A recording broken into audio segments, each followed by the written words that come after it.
A new study provides the earliest known evidence of amputation, the medical term for cutting off a part of a person's body.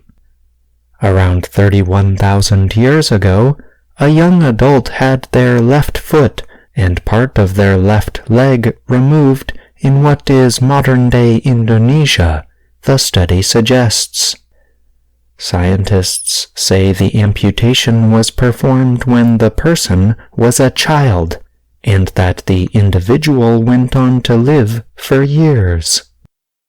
The ancient surgery suggests that humans were carrying out medical operations much earlier than scientists had thought.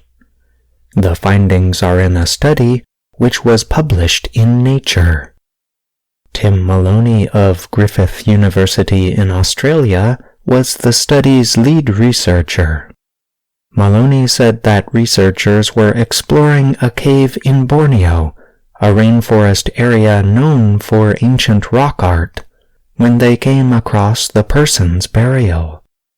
Although much of the skeleton remained, it was missing its left foot and the lower part of its left leg, Maloney explained.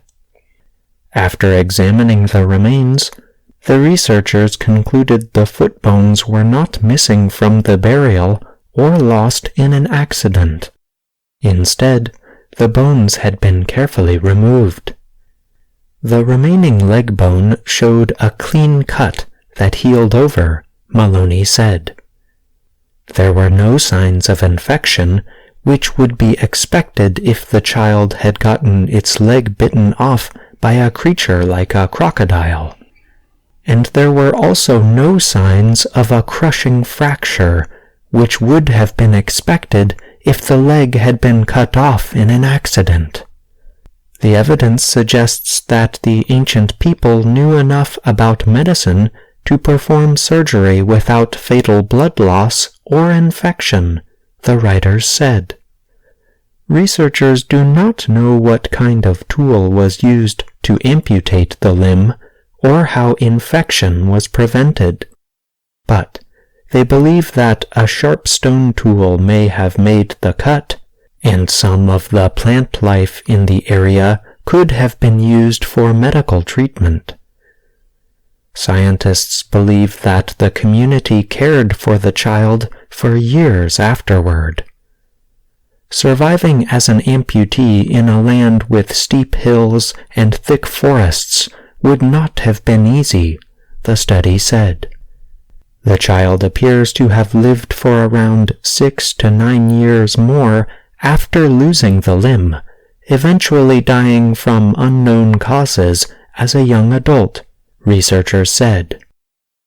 This early surgery rewrites the history of human medical knowledge and developments, Maloney said at a press conference.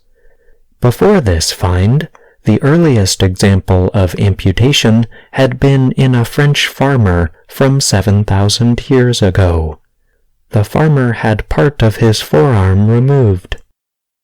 Scientists had thought that medical methods developed around 10,000 years ago. At that time, more humans began living in agricultural societies, the study writers said. But this study adds to growing evidence that humans started caring for each other's health much earlier than scientists had thought, said Alicia Schrenk. She was not involved with the study. Schrenk is an anthropologist at the University of Nevada, Las Vegas. It had long been assumed healthcare is a newer invention, Schrenk said in an email. Research like this article demonstrates that prehistoric peoples were not just left to fend for themselves.